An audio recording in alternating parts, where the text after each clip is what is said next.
अस्सलाम वालेकुम मेरे प्यारे प्यारे व्यूअर्स को मेरी तरफ से ढेर सारा सलाम। मैं उम्मीद करती हूँ कि आप सब खैरियत से होंगे। मैं हूँ अफशा, आप देख रहे हैं मेरा channel kitchen with Afsha Wasim. आज मैं आपके साथ बहुत ही इजी सी रेसिपी शेयर करने जा रही हूँ जो कि है मिल्की केक, जो कि मैं आपको बना के दिखाऊँगी बिना बीटर के, बिना इलेक्ट्रिक बीटर के, बल्कि ये मैं आपको बना के दिखाऊंगी ब्लेंडर के ज़रिए एक जग में, जो कि बहुत इजी तरीके से बनाओगे। तो चलिए फिर शुरू करते हैं बनाना। बिस्मिल्लाहिर्रहमानिर्रहीम। और अब आपको मैं दिखाती हूँ कि मैंने लिया है 2 एग, जिसमें से मैंने इसकी सफ़ेदी को अलग कर लिया है, उसकी जर्दियों को निकाल के अलग कर लिया है। पहले मैं आपको जग में ऐड करके दिखाऊंगी सफ़ेदी, जो कि मैंने अलग कर ली थी एग की, और इसको मैंने इस जग में ऐड कर देना। ऐड कर देने के बाद इसका कैप से कवर करके 1 मिनट के लिए इसको मैंने अच्छे से ब्लेंड करना है। और 1 मिनट के लिए अच्छे से ब्लेंड होएगा तो ब्लेंड करने के बाद फिर मैं आपको बताऊंगी कि इसमें मैंने क्या ऐड करना है। और यहाँ पे इधर आप देख सकते हैं कि अच्छे से ये ब्लेंड हो रहा है। और इसी तरह से जब इसको हो जाएगा 1 मिनट, तो 1 मिनट के बाद फिर आपको अगला स्टेप बताऊंगी कि आगे क्या ऐड करना है इसमें। और यहाँ पे इसको होने लगे हैं 1 मिनट, तो 1 मिनट यहाँ पे इसको हो चुका है ब्लेंड होते हुए। तो 1 मिनट के बाद मैं इसका कैप हटा लूँगी। कैप हटाने के बाद इसमें मैं ऐड कर लूँगी शुगर। मैं इसमें ऐड कर रही हूँ half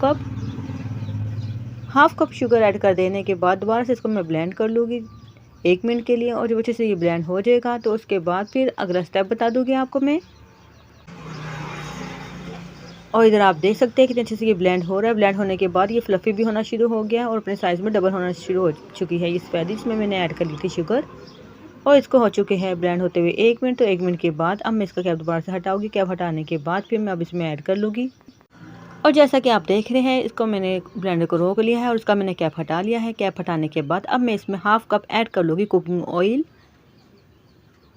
half cup milk add कर देने के बाद इनको मैं दोबारा से कैप से कवर कर लूँगी और अच्छे से ब्लेंड करूँगी। 5 सेकंड के लिए मैं इसको ब्लेंड करूँगी और इसी तरह से ब्लेंड होने दूँगी। मैंने इसको ऑफ नहीं करना, इसको इसी तरह से मैं चलते हुए इसका कैप हटाऊँगी। कैप हटा के फिर मैं इसमें क्या ऐड करूँगी मैं आपको बताऊँगी। पीछे जो आवाज़ें आ रही है इसको इग्नोर कीजिएगा। तो यहाँ पे मैंने इसका हटा लिया है कैप। हटाने के बाद अब मैं इसमें ऐड कर लूँगी एग की जर्दी, जो कि मैंने हटा के साइड पे रख ली थी, इसमें से निकाल के स्पैदी में से। तो मैं इसे 1 बाय 1 करके इसमें ऐड कर लूँगी। और जब मैं इसको ऐड कर दूँगी तो ऐड कर देने के बाद दोबारा से इसका कैप से कवर कर लूँगी और मैं इसको 1 मिनट के लिए फिर ब्लेंड करूँगी। और कितने अच्छे से ये ब्लेंड होना शुरू हो चुका है और इसको हो चुके हैं ब्लेंड होते हुए 1 मिनट। तो इसमें मैं अब ऐड कर लूँगी vanilla essence 1 table spoon. Vanilla essence add कर देने के बाद इसको मैं ज़रा सा मिक्स करूँगी, अच्छे से चलाने की ब्लेंडर को। जब अच्छे से ये मिक्स हो जाएगा तो मिक्स करने के बाद मैं इसका ब्लेंडर को ऑफ़ कर लूँगी। और इसको ऑफ़ करने के बाद फिर कैप हटा के मैं इसमें ऐड कर लूँगी मैदा। इसमें मैंने ऐड किया है 2 कप मैदा ऐड कर देने के बाद 1 टेबल स्पून बेकिंग पाउडर और 2 पिंच इसमें मैंने ऐड कर लिया सोल्ट। ऐड कर देने के बाद दोबारा से मैं कैप से कवर कर लूँगी और उसको मैं अच्छे से ब्लेंड कर लूँगी। अच्छे से 1 मिनट के लिए ब्लेंड करने के बाद फिर मैं आपको दिखाऊँगी कि अच्छे से हमारा बैटर बन के तैयार हो जाएगा केक बेक होने के लिए। तो आप ये देख सकते हैं कितने अच्छे से ये ब्लेंड हो चुका है। तो इधर मैं आपको दिखाती हूँ कि मैंने लिया था एक मोल्ड, और मोल्ड में मैंने लगा लिया है बटर पेपर लगाने के बाद इसको मैंने कुकिंग ऑयल से अच्छे से ग्रीस कर लिया है। ग्रीस करने के बाद अब जो सारा का सारा बैटर है जो मैंने अब तैयार करके दिखाया है आपको जग में, तो उस सारे बैटर को मैंने इसमें ऐड कर लेना है। और जब सारा बैटर इसमें मैं ऐड कर लूँगी तो ऐड कर देने के बाद इसको मैंने अच्छे से कर लेना है टैप ताकि इसमें कोई एयर बबल्स ना बन सके।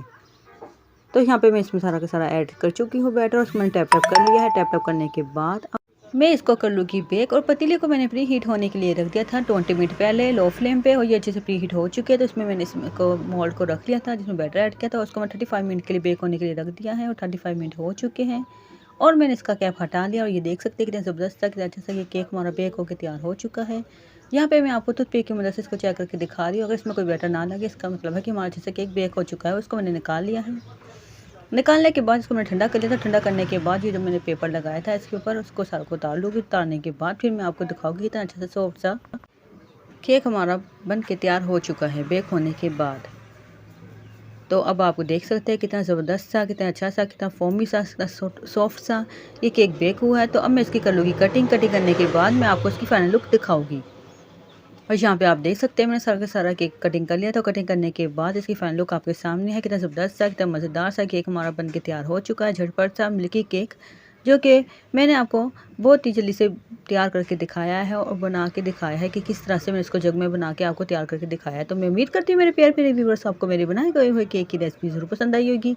अगर अभी तक आपने चैनल के लिए लाइक शेयर सब्सक्राइब नहीं किया तो जल्दी से कर लिएगा। बेल आइकन के बटन को लाजमी प्रेस करेगा ताकि आने वाली तमाम वीडियो को नोटिफिकेशन आपको जल्द से जल्द मिल सके। तो अपने प्यारे प्यारे दुआ के साथ इजाज़त दीजिएगा मुझे किचन विद अबशा वसीम को। तो फिर मिलेगी। अल्लाह हाफिज़।